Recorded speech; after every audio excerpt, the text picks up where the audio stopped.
Hey folks, my name is Omkar Jagdare. I'm coming at you from Detroit, Michigan. Today I'm going to talk to you about the US job market and how do you find a job in America at this time. So, before we get started, I would really appreciate if you can give me a thumbs up to the video. It allows me to reach out to more people just like you. Thank you. So, let's get jump into it. So, what's happening right now? So if you really understand, by the time it was April 2020, a lot of people had lost their jobs. The job market was really down and things were really bad. But since then, the job market has been recovering slowly and slowly. But as a matter of fact, last month, in the month of November, US added about 245,000 new jobs, which is, in my opinion, is a great news. The growth trend has been slowing, but I feel from what I have understood, what I've been studying, that the jobs are coming back. By the time it will be April of 2021, I feel like a lot of the jobs will be coming back, a lot of the people will be coming back to work and stuff like that. So let's talk about how do you find a job in the current situation. So understand one thing. So let's say today is what? 10th of December. By the time let's say you are in the job market right now, understand one thing folks, by the time it's November, it's the end of November, December, it's the time, holiday times, most companies are not aggressively like looking for people. Usually, I'll give you from my experience, at least what I found out is companies usually slow down. People are taking days off, people are taking vacations, they're spending time with their family, and that's when most companies don't aggressively hire people. Also, it's the end of the year. What I've noticed is by the time January rolls up, the second, third, fourth week, companies have goals they need to meet. They have these new quotas they want to hire people. So that is a great time for you to really start interviewing. But that's not the great time for you to start applying for jobs. The best time for you to apply for jobs is now, by the end of December, so that by the time companies come back, people come back to job, the HR come back to job, they have a platform, they have a number of resumes from individuals who they can go through and look for jobs opportunities. Okay, so that's what is the best time in my opinion. Okay, so now between now and January is the best time for you to apply for jobs.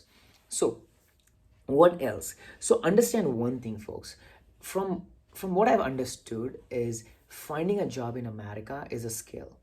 I know, I've been getting a lot of questions. Hey, can I find a job in US? If I come and do my masters, can I find a job? I don't know. Let's be honest, folks. I really don't know. I don't know the kind of individual you are. I don't know the kind of caliber you have. I don't know what kind of communication skills you have.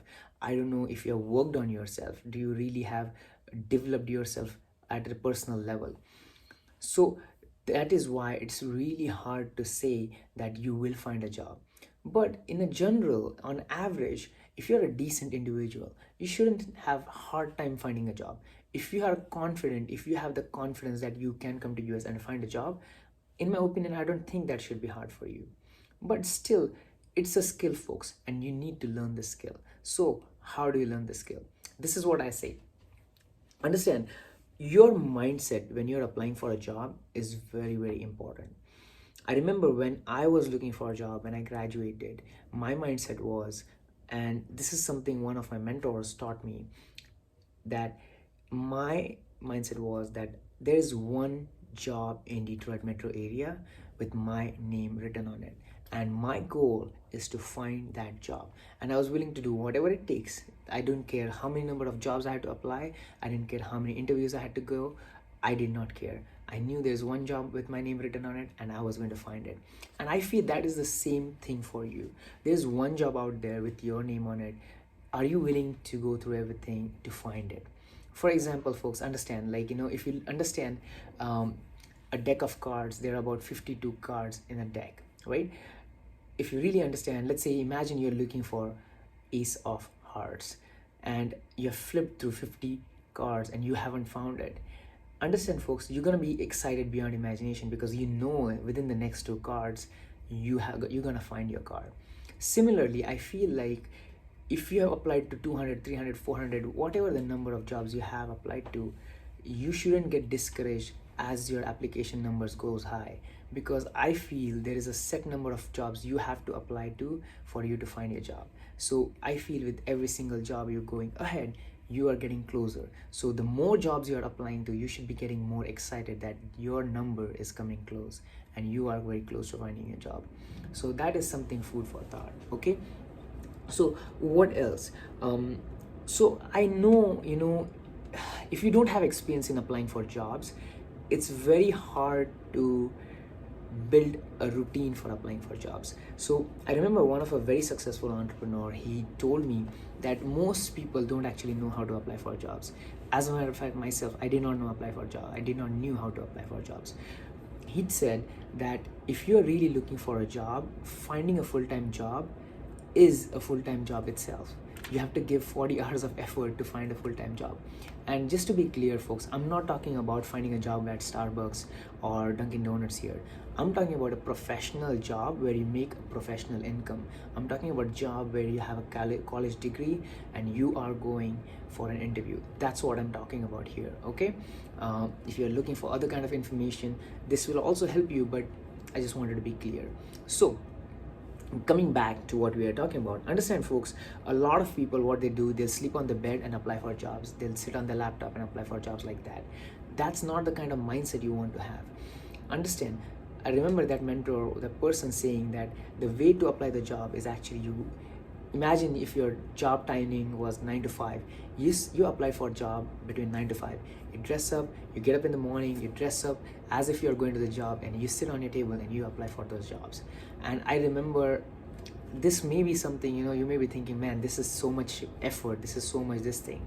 I felt that way when I was applying for jobs, but understand, folks, that I was willing to do whatever it takes. I was willing to bend backwards to get that job. So I remember I would put on a shirt at 9 a.m. I would sit on my table and I would start applying for jobs until 3 p.m. I would take an hour lunch in the afternoon, just like I was at a full-time job. I was preparing myself. I was building that mindset. I was manifesting my imagination into my reality. So that is something I will really encourage you to do. Be professional about your career. If you take this seriously, I'm sure you will find that job. Apply for jobs within 9 to 5, Monday to Friday, because that's when the HR is in the office. That's when people are in the office. If you apply in the evenings and mornings, early mornings, I'm not sure. I don't have the data about that, but I have applied to jobs during that time and it has worked for me. So I would highly encourage you to do that. If you have any time constraints, you figure it out, okay?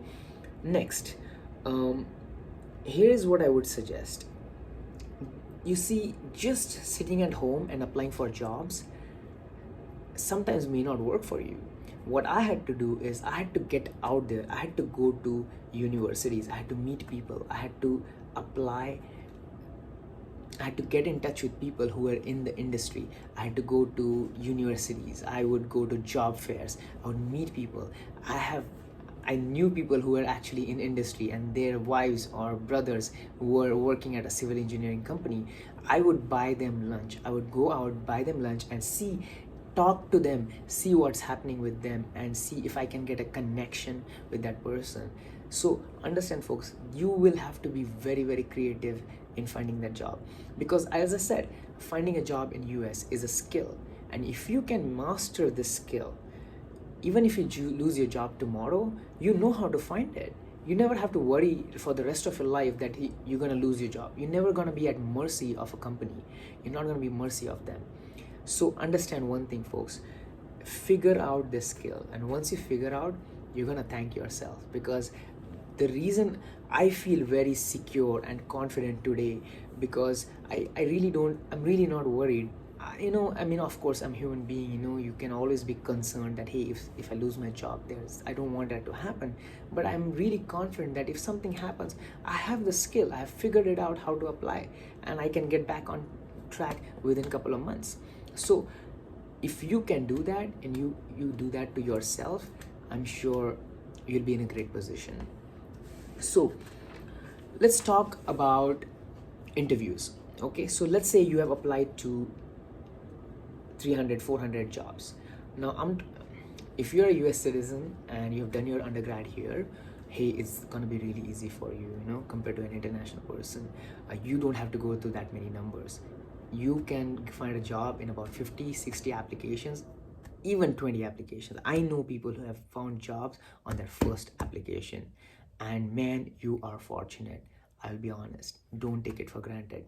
But for the rest of the people who will have to go through struggle and hard work, just like what I had to go through, here's what I'll tell you, folks. Consistency in applications will pay you any single day. Than, I had, for example, I'll tell you, a mentor of mine told me, Omkar, can you apply to 10 jobs a day every single day from Monday to Friday? That's all he told me. And he was like, within a month or 2 months, you will find a job. And I used to feel like, well, that's not 10 jobs, that's like nothing. Because at that time, I remember I used to apply for 20 jobs in a day. But then one of the days I looked at what I did over the week. So one day I applied for 20 jobs, one day I applied for 15, then I took a break. I didn't do anything one day because I was not feeling like it. Next day I only applied to 5 jobs, and the day after I applied to maybe 15, 20 jobs again. So over the week, if I looked at it, I actually did not apply to as many jobs I would have thought. It's just that sometimes we think we are doing the work, but we are actually not doing the work. Thinking that we are doing the work is, it's not going to take you anywhere, folks. So even if you apply to 10 jobs, but make sure you do it consistently, because Monday to Friday, that will really pay you off, folks. Understand, this is what I found out, that if you're applying for jobs consistently, once you get your first interview, in-person interview, immediately you start getting 2, 3, 4, 5 interviews right after that, because there's something about that momentum that builds up because of that consistency. And that's what I've noticed with myself, that whenever I have been consistent with applications, it has been very easy for me to get these in-person interviews. So let's talk about in-person interviews. So if you're looking for immigration, if you're looking for sponsorship, do not go to an in-person interview without having this knowledge. Don't go to an interview thinking that, hey, they might like me so much that they will give me sponsorship. Make sure before you go in that they sponsor or do not sponsor. And you can ask that question in your email. You can ask that question on your phone interview if they had pre-phone interview before they called you in. Because you don't want to waste your time, and first of all, you don't really want to waste their time as well, because time is very valuable, folks.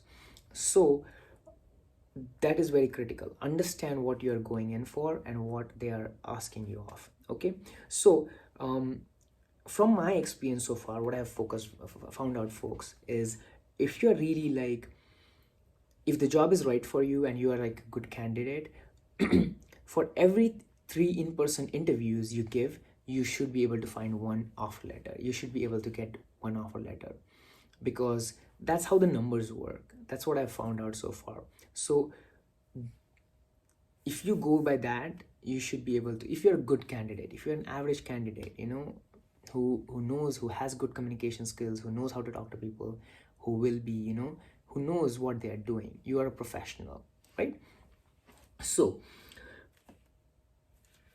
I'll end by saying this, folks. Understand one thing, job market in US is very, very competitive. Okay, it's no joke, let's be honest. But it's not that tough that you can't figure it out. What I feel is like, they say, right, like, I feel the job market in America is just tough enough for strong people to figure it out. But understand one thing, folks, it's a skill at the end of the day. If you don't learn the skill, it will be really hard for you to figure things out. Okay, so just like in animal kingdom, like the strongest animals prevail. I feel in the job market in US, it's just like that. If you figure out the skills, if you build yourself up, if you build yourself strong, you will prevail. You will find that job. And I wish upon you that you find that job. Okay, it was great talking to you, folks. If you like my video, if you have any questions, you can put it in the comment section. If you want to connect to me on personally, you can go to my Instagram at Omkar Ejabdare. And if you like the video, subscribe, and I'll see you in the next time. All right, bye.